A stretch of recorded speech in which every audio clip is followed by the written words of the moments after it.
warahmatullahi wabarakatuh. Perkenalkan, kami dari kelompok 5 yang terdiri dari Rica Widyadari, Maulana Surya, Lutfi Aulia Rahma, Dimas Windiani, Ifazul Abu Afgani, dan Wahyu Ariantono akan mempresentasikan hasil kerja kami tentang model wawancara. Mohon disimak baik-baik dan semoga apa yang kami sampaikan bermanfaat bagi teman-teman semua. Berikut adalah presentasi dari kelompok kami. Dalam presentasi kali ini, kami akan membagi model wawancara ke dalam 2 sub materi. Yang pertama ada behavior event interview, dan yang kedua ada focus group discussion. Apa itu behavioral event interview? Behavioral event interview atau yang singkat BEI adalah sebuah metode untuk melakukan wawancara dengan melihat pola tingkah laku dari klien. Metode ini akan mendorong individu untuk bercerita mengenai pengalaman atau perilaku yang pernah klien lakukan.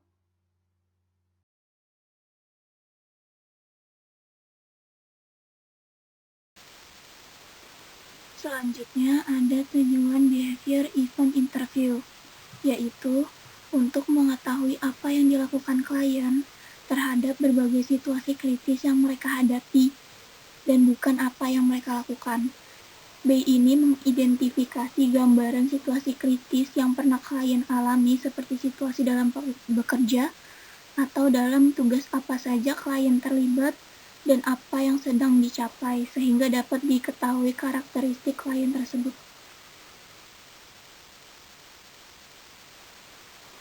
Selanjutnya ada prinsip-prinsip B, yaitu yang pertama ada situation, action, dan result. Situation itu meliput hal-hal yang menjadi alasan kandidat melakukan sesuatu perbuatan di masa lalunya. Yang kedua, action. Prinsip ini mencakup ucapan atau tindakan calon karyawan atas suatu peristiwa di masa lalu. Selanjutnya ada result. Result itu tindakan yang dilakukan dalam menyelesaikan persoalan. Kelebihan BEI efektif untuk mengidentifikasi kompetensi yang diharapkan dibandingkan metode lain. Metode BEI memperlihatkan bagaimana seseorang bertindak dalam menghadapi suatu masalah, mempunyai tingkat kepresisian yang tinggi dan dapat memberikan gambaran spesifik tentang tingkah laku efektif atau tidak efektif. Yang terakhir, bebas dari perbedaan ras, jenis, kelamin. Adapun kelemahan dari BEI, yang pertama, pewawancara ahli mesti terlatih terlebih dahulu agar bisa menghasilkan kualitas penelitian yang diharapkan. Yang kedua, waktu dan biaya metode BEI memerlukan waktu yang lama. Yang ketiga, biasanya BEI digunakan dalam wawancara kerja. Metode ini bisa menyebabkan kehilangan aspek kerja karena hanya berfokus pada situasi kritis yang dijumpai. Selanjutnya yaitu ruang lingkup behavior event interview. Yang pertama ada prawawancara. Itu kuasai dulu tujuan dan hasil yang diharapkan dari wawancara tersebut. Kemudian selanjutnya ke step wawancara, perkenalkan diri dan tunjukkan surat tugas Anda. Bukalah dengan pertanyaan informal sehingga tidak terkesan kaku dan gugup. Dan terakhir ada pasca wawancara. Akhiri wawancara dengan apresiasi atas waktu dan kesediaan interviewee menjadi narasumber. Dokumentasikan bila perlu. Ya, jadi dalam ruang lingkup ini yang pertama itu ada prawawancara. Dalam prawawancara ini kita menyiapkan pedoman wawancara berupa kayak menyusun profil kompetensi dari posisi yang ingin kita kaji. Terus selanjutnya step selanjutnya langsung ke wawancara. Di wawancara ini kita melaksanakan wawancara nih berdasarkan pedoman wawancara yang telah kita siapkan pada step prawawancara. Kemudian selama kita melaksanakan wawancara, kita mencatat jawaban dari narasumber dan mengobservasi bahasa tubuhnya.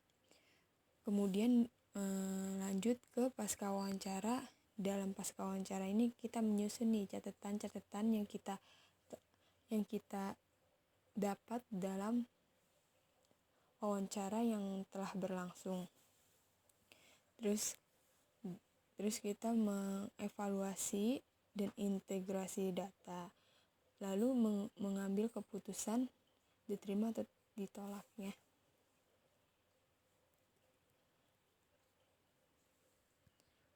Wawancara tersebut. Definisi dari focus group discussion atau biasa disebut FGD, yaitu sebuah kelompok yang sengaja didesain oleh peneliti untuk mendapatkan suatu data tertentu. Nah, dalam FGD ini biasanya penyaji atau fasilitator harus menciptakan suasana yang menyenangkan, nyaman, tidak bersifat menekan, menghakimi atau mengancam tiap anggotanya. Hal tersebut dilakui agar ada ikatan antar anggota dalam kegiatan FGD ini. Terus ada yang selanjutnya, menurut sejarahnya focus group discussion merupakan metode penggalian data yang lebih akhir digali dan dikembangkan. FGD ini dari metode penggalian data lainnya itu seperti kayak observasi dan wawancara dikenal itu sebagai metode yang dianggap ilmiah. Diakui keandalannya dalam menggali data yang bersifat kualitatif.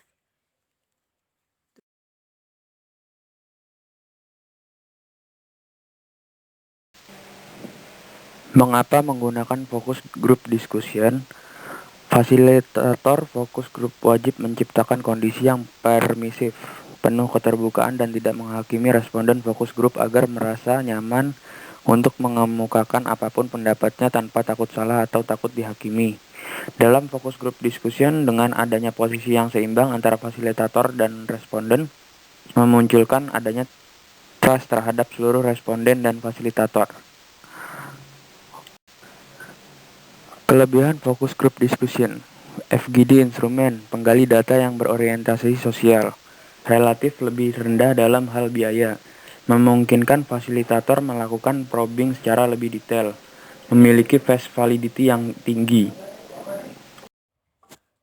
Terus kelebihan lainnya yaitu ada hasil dapat diperoleh dalam waktu yang relatif cepat.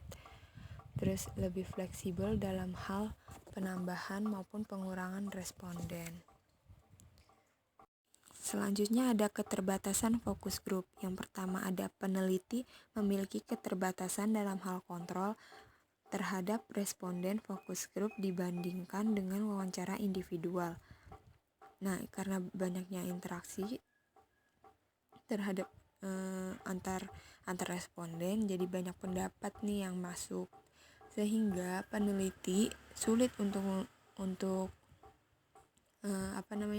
ngontrol situasi diskusi. Terus yang kedua ada dengan banyaknya data mentah, analisis data menjadi lebih kompleks. Karena banyak yang mengajukan tema-tema mentah, sehingga diskusi ini jadi lebih lama dalam pengerjaannya. Terus yang ketiga ada fasilitator harus memiliki jam terbang yang baik dan harus peka terhadap dinamika kelompok. Untuk menentukan hal yang perlu dilakukan probing tersebut, jam terbang dan kepekaan menjadi hal yang diperlukan. Maksudnya itu jadi untuk nentuin hal yang diperlukan, kita harus melakukan penyelidikan.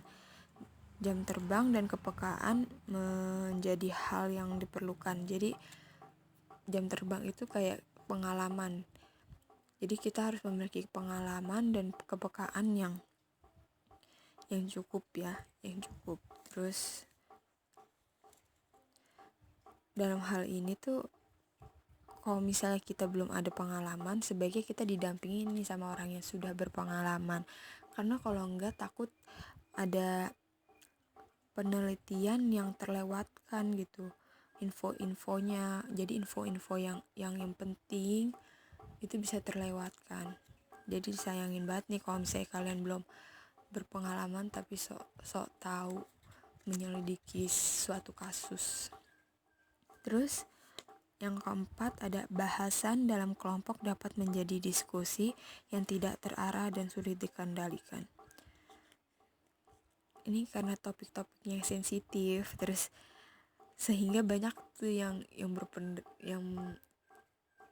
berpendapat. Jadi karena banyaknya pendapat suka nggak ke handle gitu, nggak terkendalikan, maksudnya nggak terkendalikan diskusinya. Terus yang kelima, terkadang sulit memulai diskusi secara on time. Hal ini sering nih terjadi, jadi karena biasanya penyebab itu karena responden yang berada di daerah-daerah berbeda, sehingga banyak yang beralasan keterlambatan dalam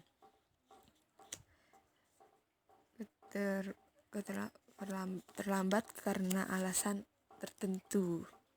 Dan yang terakhir ada dalam pemilihan lokasi, harus benar-benar dipilih lokasi dengan lingkungan yang kondusif untuk terjadi diskusi. Biasanya pemilihan tempat ini yang tingkat kebisikannya minim ya, terus faktor kenyamanannya juga diperhatikan. Ergonomika tempat duduk, jumlah responden dan lain sebagainya agar tercipta suasana yang nyaman dan kondusif. Sekian dari kelompok kami, kurang lebihnya mohon maaf. Jika ingin bertanya, silahkan. Wassalamualaikum warahmatullahi wabarakatuh.